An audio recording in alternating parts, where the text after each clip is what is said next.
Calaroga Shark Media.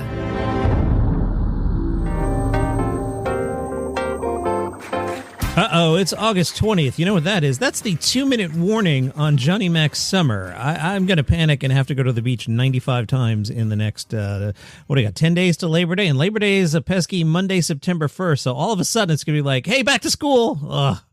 Conan O'Brien. Oh, hi, I'm Johnny Mac with your Daily Comedy News. Conan O'Brien says late night TV is going to disappear, but, quote, people like Stephen Colbert are too talented and too essential to go away. I put the spin on like there. I think he said it as a compliment. And I'm not taking a dig at Colbert. I just noticed I put some spin on the sentence that I didn't need to. Conan talked about all this while being honored at the TV Academy Hall of Fame ceremony. He was inducted as one of the 6 new members into the Hall of Fame, joining Ryan Murphy, among others, MacPacker Henry Winkler. Speaking of the MacPack, I've been ODing on Bash Brothers, the Andy Samberg thing about Mark McGuire and Jose Canseco that came out. It came out like 5 years ago, and I put it on last week. It's on Netflix.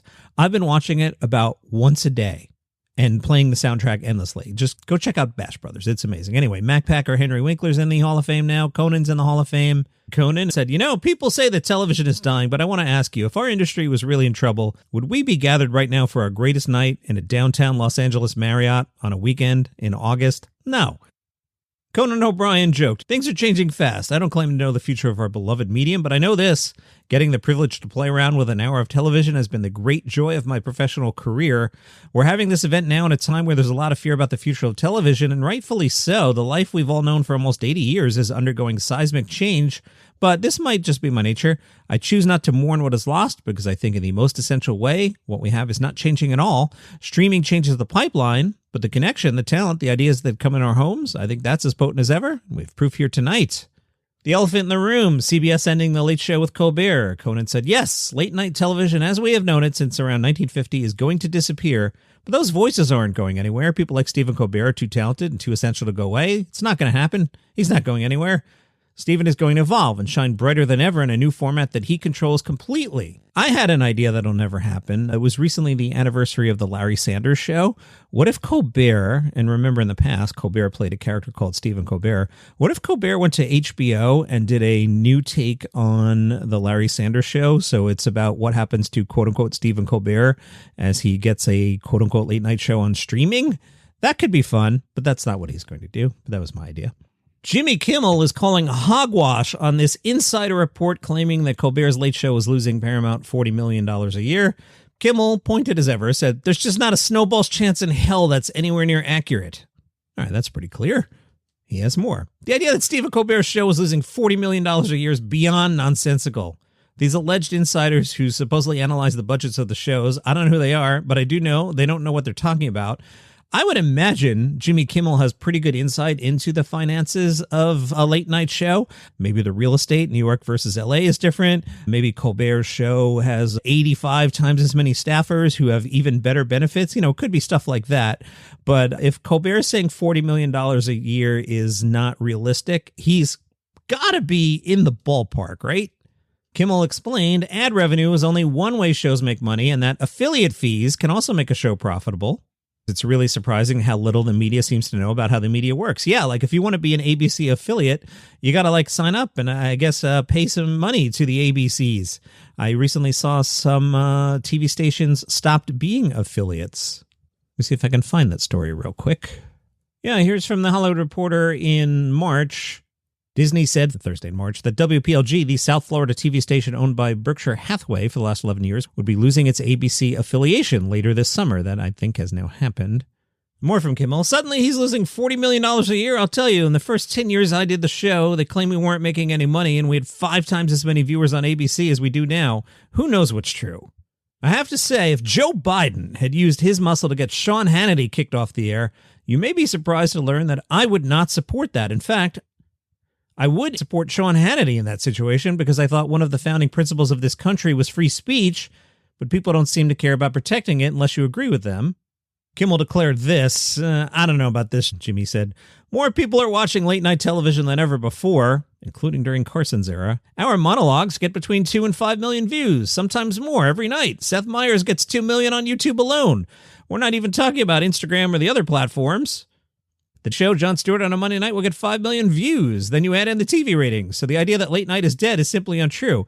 Yes, but the idea that an 11:30 show losing money is dead, that is true. I mean, if you guys want to just sit home and stream monologues, sure, you'll get views. And what's the monetization on a YouTube video versus network television? Jimmy? I mean, I'm pro late night here, but I do understand you have to be realistic about the money, and to say like, oh, people are watching Seth Meyers on YouTube. Yeah, that's nice.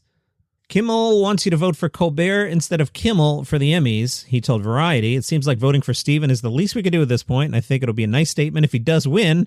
Obviously, awards don't mean much, but every once in a while they do, and in this case, I think it will. No, it won't. The headline will be, Stephen Colbert wins Emmy, and then there'll be articles like, ha, CBS, your stupid faces, see what you did, and the show is still canceled. It doesn't matter at all. All that said, sure, let's give Stephen Colbert an Emmy. Seems like a good guy. I've previously said if I were the Democrats, I'd get on the phone and call him. But the show's not coming back. It's done. It is an ex-show. It is deceased. It is no more. Late Nighter reports Colbert will not get a 10th anniversary special on CBS. That makes sense to me. It's a dead show walking. Again, if you do a 10th anniversary special, no one's going to go, oh, those guys at CBS are cool. They're just going to say, look at those idiots at CBS. And now they're doing a 10th anniversary special. What jerks they are. So, yeah, you're not getting a 10th anniversary special. Sorry. All right, enough with the late night. Friend of the show, Gianmarco Ceresi. There was a podcasting expert, quote unquote expert, who wrote a big article about how you're not supposed to say friend of the show or friend of the pod. Why not? Why not? Gianmarco's been on twice. Seems to like me. His publicist definitely likes me. We trade notes all the time. So sure, friend of the show, Gianmarco Ceresi is thrilled to announce the upcoming release of his first full-length comedy special, Thief of Joy. That'll be on his YouTube channel September 19th. Thief of Joy blends Gianmarco's signature theatrical flair with deeply personal storytelling. Drawing from his life as a theater kid turned theater major, he weaves together intimate anecdotes about his relationship, career, and parents' divorce, all delivered in the animated style the New York Times called silkily feline physicality and frenetic gesticulation. Was that you, Jason Zimmerman? Who wrote that phrase? I'm pretty sure if I Google that exact phrase, that'll come up, right? Let's see who wrote that. Yes, that was friend of the show. Oh, I said friend of the show again. I'm going to get a note from the podcasting expert, Jason Zimmerman, December 1st, 2023, New York Times. Yep, says here, comic who alternates between silkily feline physicality and frenetic gesticulation. Love it. See, I'm not good enough for the New York Times. My review would be like, yeah, he was really funny. That's why I'm podcasting in the basement. Friend of the show, third time, Jason Zimmerman. He's writing for the New York Times. People who went to see Shane Gillis says Shane has a new opening video montage. It features clips of the Philadelphia Eagles defeating the Kansas City Chiefs. The montage includes a hit to the face of Patrick Mahomes. Interestingly enough, the Chiefs and Eagles play each other week 2. A lot of Pete Davidson stuff lately, all coming from his interview with Charlemagne. What's making headlines this week is Pete talking about how I canceled Bupkis and I got in trouble for it because I love that show. I love doing Bupkis. I had a blast.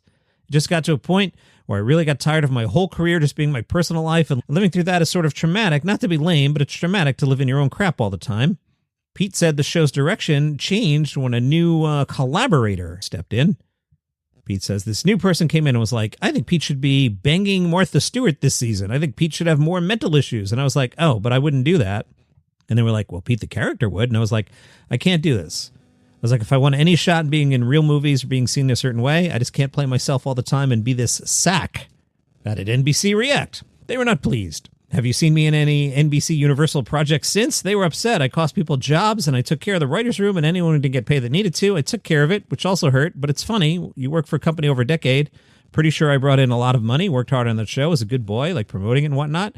Made me realize, yes, everything I'm about to tell you that Pete said, yes. It made me realize about the business, no one actually cares about you. Studios, networks, they don't really care about you. They want you to do the thing, which I get, and that's all good, but there was a time when it wasn't. Seems like the New York Comedy Festival took my note. I mean, this was probably the plan already, but the original lineup, I was like, that's it? Well, the new headline, 2025 New York Comedy Festival adds 100-plus shows featuring Chris Gethard, Mateo Lane, Hannibal Buress, Erica Rhodes, John Goblikon, and more. Now, Now, even that, the 100-plus show sounds cool. Even those 5 names, Gethard, Mateo, Hannibal, Erica Rhodes, John Goblikon, those are not like, I'm not reading you New York Comedy Festival ads, Jim Gaffigan, Dave Chappelle, Jerry Seinfeld, Shane Gillis, and whoever else you want to said. Like, they're nice. And they're leading with Gethard, who's nice. Highlights include right now with John Goblikon on November 7th, The Magicians of Magic, November 9th and 10th. These are the highlights of the New York Comedy Festival, by the way. I didn't write the press release. They did. That show, hosted by Chris Gethard, November 12th. New York's Funniest Stand-Ups on the 12th. Comics to Watch. Jay McBride does a half hour. That's the title of Jay McBride's show. Jay is fantastic. Mateo and Nick Smith on the 14th. Monsters of Tokyo on the 15th. Hannibal Buress and Friends on the 16th in Brooklyn. Erica Rhodes pushing up daisies at UCB on the 16th. And Ricky Velez on the 16th. Previously announced headliners for this year's festival include Hannah Berner, Michael Blackson, the not-so-canceled Louis C.K., Margaret Cho, Alex Edelman, Chris Fleming, Pete Holmes, Morgan J., Ismo, Ryan Long, Nurse John, Yohei Sponder, Paul Danello, and Amy Sedaris, and Trevor Wallace. So let me just summarize this. So basically, the New York Comedy Festival is Louis C.K., Pete Holmes, and then who are we putting third? Hannibal Buress? Oh, Strangers with Candy with Stephen Colbert's on this one. Okay. So rephrasing, this year's New York Comedy Festival is what? Stephen Colbert, Louis C.K., Pete Holmes, and Hannibal Buress? Bit of a drop this year. In St. Louis, now here's a lineup for you. In St. Louis, they've announced the Flyover Comedy Festival will be back. Flyover is in November 13th to the 16th, so that's probably right after New York. In St. Louis, it features more than 150 comedians across 10 stages. Headliners include the not-so-canceled Aziz Ansari and somebody who I think might actually low-key, quietly be sailing along, who right now might be the best comedian in the game. John, did you just say that about who you didn't name yet? I did. You know who might really low-key, if you pay attention, be pound for pound the funniest out there right now? And it's also one of the headliners of the Flyover Comedy Festival. You know what name I'm going to say to you, and I want you to ponder it over the break? Kyle Kinane. Did you ponder my Kyle Kinane declaration? Think about it. He's really good.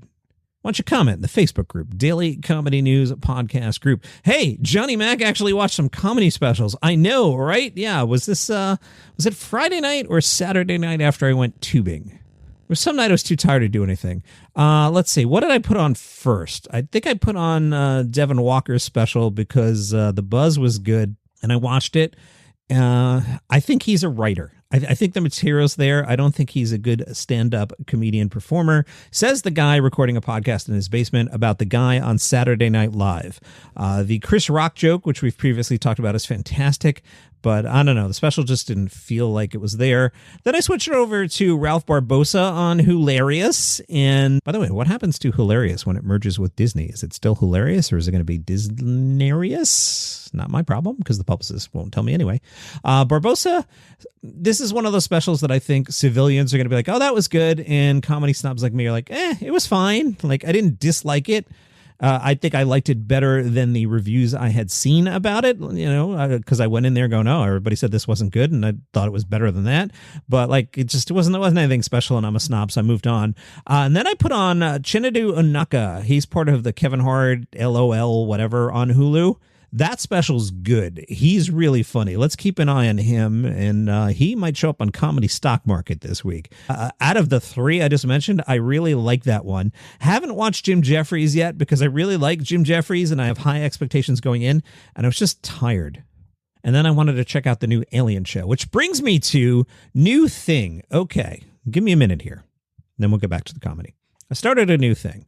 It's called DCN8. What's that? So you hear me from time to time trying to upsell premium subscriptions to Calaroga Shark Media. And you know what? It's doing pretty well for us. You get this show and a bunch of others, including 5 Good News Stories, which I host, and Palace Intrigue, which is our big show. And you get those commercial free for $5 a month. So for like $5 a month, you get just about everything on the network ad free. There's like a minor exception. There's like one thing. It doesn't matter.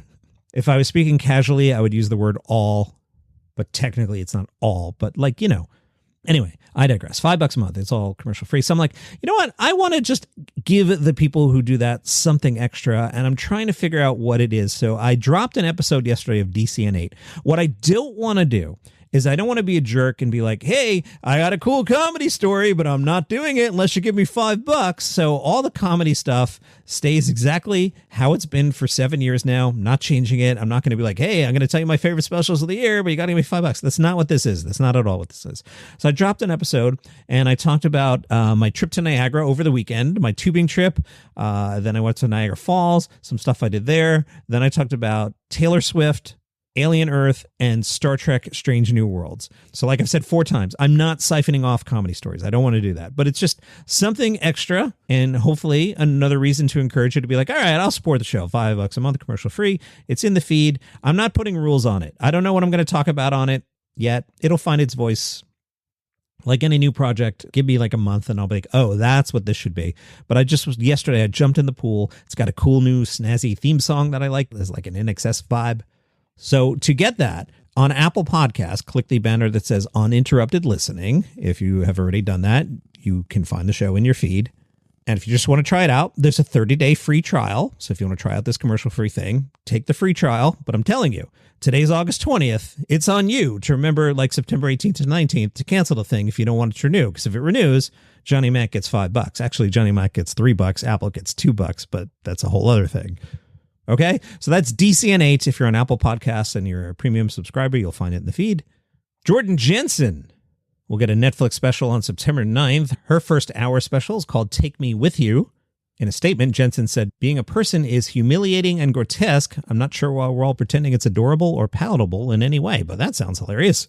Out today on the Comedy Exports YouTube channel at 9 a.m. Central Time. Love the randomness. And at 3 p.m. British Time, it mentions Kai Humphrey's Mischief is out. Cherry and Spoon were at the Minnesota Fringe. So this isn't the horrible Edinburgh one where you're like, why am I even here? Hotels are so expensive and nobody comes to my show and Oasis ruined everything. No, it's not that one. This is the Minnesota one where people are probably Minnesota nice. Cherry and Spoon went to see the Gentlemen's Pratfall Club. Summary: an actor tries to learn how to fall down for his audition to be TV's new Captain Clumsy. Love it. The description: there's really nothing funnier than watching the comedy suitcase guys throw their bodies around the theater in the service of comedy. This reviewer says it's the hardest I've laughed in 10 days. Why is it that people falling down are so funny? Somehow even more when it's on purpose. The plot of the show is that Walter's a struggling actor going for one last audition for a show he's not even into. He just thinks it's a good way to get on TV. There were slaps, trips, getting tangled up in chairs. It's good old-fashioned physical comedy that's funny in any era for all ages. That sounds fun. It's the Gentlemen's Pratfall Club. Meanwhile, over in Edinburgh, where everybody's miserable, Fringe Voice caught up with Andy Linden. Andy's one-man show, Baxter vs. the Bupkis, recounts the fluctuating fortunes of a downtrodden horse-rating tipster who pits his close-up knowledge of horses against the flashy statistics of the online bookies, comedy and pathos, hopefully. Andy's approach to the Fringe, he said, I used to drink at the Penny Black till 5 a.m. and still do 2 shows. Nowadays, my doctors told me to give up smoking and drinking or die. So this will be my first totally sober and nicotine-free festival. It's going to be crystal clear, the horror. Top advice for an artist considering the horrible Fringe where everybody's miserable? He says, like with betting, only do it if you can afford to lose. Edinburgh Festival is criminally expensive. Now, if you listen every day, see if you can answer the question before I tell you the answer. They asked him, if you could change one thing about the festival, what would it be? Do you know what I'm going to say? Do you know what he said? That's right. No surge pricing on accommodation or travel during the festival. Why do people go? All right, and that is your comedy news for today. Again, if you would like the program without commercial interruption, Apple Podcast banner, uninterrupted listening, and now you get DCN8 with it. So check that out. See you tomorrow.